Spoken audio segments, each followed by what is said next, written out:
दोस्तों सुजलॉन एनर्जी की बात करें स्टॉक के अंदर आज भी गिरावट बनी है और इस गिरावट के पीछे दो बड़े रीजन है। एक तो है प्योरली प्रॉफिट बुकिंग, काफ़ी बड़ी तेजी बनी, उसके बाद प्रॉफिट बुकिंग आनी ही है और इसको हमने ऑलरेडी कई बार डिस्कस किया है कि अभी भी इसमें दबाव की संभावना बनी हुई है। और दूसरी तरफ बाजार में गिरावट का माहौल, निफ्टी एनर्जी में आज काफ़ी बड़ी गिरावट हुई है तो उसका भी कुछ निगेटिव इफेक्ट देखने को मिला।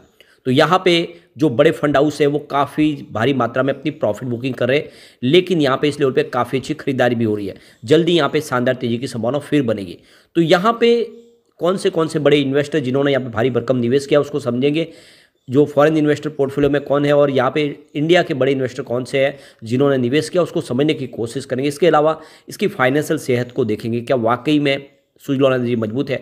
वैसे तो सरकार ने अपनी तरफ से जो ऐलान किया एक के बाद एक वो सारे के सारे बहुत ज़्यादा पॉजिटिव है और जिस तरह से ओल्ड विंड मिल को फिर से बदलने की सरकार ने यहाँ पे पॉलिसी लाई उसका फ़ायदा सुजलॉन को मिलेगा ही डेफिनेटली, क्योंकि इनके हाथों से ही वो सारी विंड मिल लगाई गई है जिसमें अब वापस उसको रिपेयरिंग किया जा सकता है या फिर उसको अच्छे से फिर नई जो भी उसमें टेक्नोलॉजी ईजाद करनी है या फिर उसमें कुछ नया चेंजेस करना है वो सारा वो कर सकते हैं, क्योंकि उनके हाथ से ही वो सारा काम हुआ है। तो ये बहुत बड़ा मौका है सुजलॉन के लिए। तो क्या करना चाहिए इस समय, लेकिन फ्रेंड उससे पहले अगर आप पहली बार हमारे चैनल पे आए तो चैनल को सब्सक्राइब कर दीजिए, एक बेल आइकॉन दबा दीजिए ताकि जब भी नया वीडियो बने पहला नोटिफिकेशन आपको मिले। वीडियो पसंद आए तो लाइक शेयर जरूर कीजिए। चलो फ्रेंड्स वीडियो स्टार्ट करते हैं। मैं हूँ आपका दोस्त एस.बी. दवे और हमारे अपने चैनल ऑनलाइन कमाई में आपका बहुत बहुत स्वागत है। सबसे पहले बीएसई सेंसेक्स की बात आज 69,551 के स्तर पर क्लोजिंग थी, जहाँ पे 377 पॉइंट की गिरावट देखने को मिली, यानी 0.54% गिरा बाजार। तो बाजार ने 70,000 के स्तर को छू लिया है, लेकिन वहाँ से ऊपर के लेवल से प्रॉफिट बुकिंग दिखाई दे रही है, दबाव बिल्कुल बन रहा है और काफ़ी बड़ी गिरावट हुई है निफ्टी एनर्जी के अंदर। 31,603 के स्तर पे 419 पॉइंट की बड़ी गिरावट हुई, यानी 1.31% गिरा है निफ्टी एनर्जी और इस वजह से सुजलॉन में भी दबाव देखने को मिला। अब सुजलॉन की ही बात करें तो स्टॉक की शुरुआत हुई पॉजिटिव 39.50 पर, कल की क्लोजिंग थी 39.20 की और इंट्राडे में यही हाई है। जो लो बना वो 38.40 का है और क्लोजिंग बिल्कुल नीचे की तरफ रही है 38.45 पर, जहाँ पे 1.91% की गिरावट देखने को मिली, लगभग 2% की गिरावट है। तो 40 के स्तर को तोड़ा है। अब यहाँ पे दबाव तो देखने को मिलेगा ही, कुछ स्टॉक और नीचे आ सकता है और उसके पीछे जो है ज़बरदस्त तेजी बनी है काफ़ी कम समय, सिर्फ 7 महीनों में जो 8 रुपये का स्टॉक था वो 44 तक चला गया।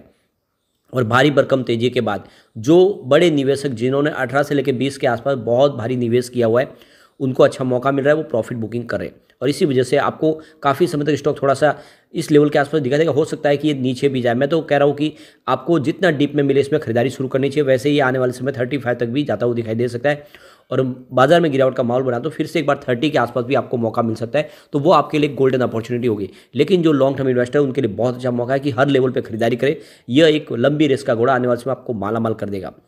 यहाँ पे जो सबसे जो बड़ी बात निकल के आ रही है कि सुजलॉन एनर्जी जिसने बहुत कुछ अचीव किया पिछले दिनों, MSCI इंडेक्स में शामिल हो चुका है। यानी ग्लोबल इंडेक्स में शामिल होने का मतलब यह है कि बहुत सारे जो बड़े इन्वेस्टर जो ग्लोबल इंडेक्स के माध्यम से ही निवेश करते हैं उनके माध्यम से अब निवेश आएगा, बहुत सारा फॉरेन इन्वेस्टमेंट भी सुजलॉन में आएगा।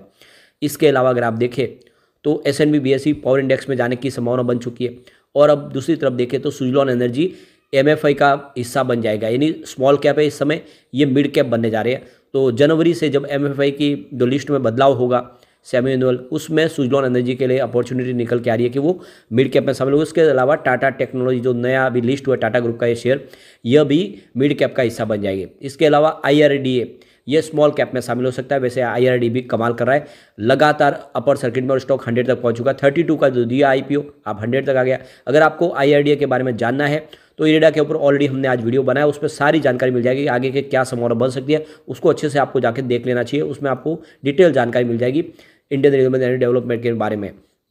अब यहाँ पे देख सकते हो MFI की लिस्ट में जो मिड कैप में जाएगा उसमें आप देखो सबसे ऊपर सुजलॉन एनर्जी आपको दिखाई देगा। उसके बाद मझगांव डॉक शिप बिल्डर्स, कल्याण ज्वेलर्स, इसके अलावा अजंता फार्मा, SJVN लिमिटेड सरकारी कंपनी है, एक्साइड इंडस्ट्रीज, ये सारे के सारे अभी इस बार कैटेगरी उनकी चेंज होगी और मिड कैप का हिस्सा बन जाएगा और उससे काफ़ी बड़ा निवेश आना शुरू हो जाएगा। यानी एक तरह से देखें तो आने वाला जो पीरियड है वो सुजलॉन के नाम पे होने वाला है और ये काफ़ी अच्छा मौका है आपके लिए कि इसमें इस समय खरीदारी शुरू कर दे थोड़ा थोड़ा करके। यहाँ पे गौर करने वाले कि जनवरी में इसका लिस्ट का ऐलान होगा, लेकिन फरवरी से आप देखें तो ये लिस्ट शुरू होगी जिसमें ये इंडेक्स का हिस्सा बन जाएगा और फरवरी से लेकर जुलाई तक आप देखें तो सुजलॉन मिड कैप का हिस्सा बना रहेगा और अगर इसमें और शेयर की प्राइस आगे बढ़ी तो फिर ये लार्ज कैप में भी शामिल हो सकता है आने वाले जुलाई के बाद। यहाँ पे इसकी कट ऑफ आप देखें तो प्राइस देख सकते हो, जिसकी 49,700 करोड़ तक की कट ऑफ प्राइस रहेगी वो मिड कैप में शामिल होगा, और उससे ऊपर कोई है तो वो लार्ज कैप में जा सकता है। और जो स्मॉल कैप के लिए देखें तो 17,400 करोड़ की आप देखें तो यहाँ पे एक मार्केट कैप होना चाहिए, तो वो स्मॉल कैप का हिस्सा बन सकता है। अब यहाँ पे सुजलॉन के शेयर होल्डिंग पैटर्न के माध्यम से देखें तो जो सबसे बड़ा जो यहाँ पे पॉजिटिव ट्रिगर रहा कि प्रमोटर ने अपने सारे गिरवी शेयरों को छुड़ा दिया है सितंबर क्वार्टर में। प्रमोटर की होल्डिंग डिक्रीज हुई है कुछ 14.50% की थी, जो 13.29% हुई। इसके पीछे वजह था कि इन्होंने QIP लाया था और QIP के माध्यम से अपने सारे कर्ज को चुका दिया। कंपनी कर्ज मुक्त हो चुकी है और कंपनी के पास इस समय 600 करोड़ का कैश फ्लो भी है। इसके अलावा FI ने अपना इन्वेस्टमेंट बढ़ा दिया है। आप देखें तो FI की जो अगर होल्डिंग देखें तो यहाँ पे जो 7.79% थी, जो बढ़ के अब 10.88% हो चुकी है। तो ये बहुत ज़बरदस्त FI ने इन्वेस्टमेंट को बढ़ाया है। FI की संख्या भी बढ़ चुकी है। आप देख सकते हो कि इस समय FI यहाँ पे आपको 165 दिखाई देंगे पहले, जो अब बढ़ के 207 तक पहुँच गए। तो काफ़ी बड़े इन्वेस्टर FI की तरफ से भी यहाँ पे आए। म्यूचुअल फंड की होल्डिंग भी इंक्रीज हुई है। 0.74% की होल्डिंग थी, बहुत ही कम, 1% से नीचे थी, वो 4.70% तक पहुँच गई है। और म्यूचुअल फंड की जो संख्या वो भी बढ़ चुकी है। पहले 11 थे म्यूचुअल फंड, अब वो 18 हो चुके हैं, यानी काफ़ी बड़े म्यूचुअल फंड यहाँ पे एंट्री कर चुके हैं। इसके अलावा इंस्टीट्यूशनल इन्वेस्टर की होल्डिंग भी यहाँ पे इंक्रीज हुई है।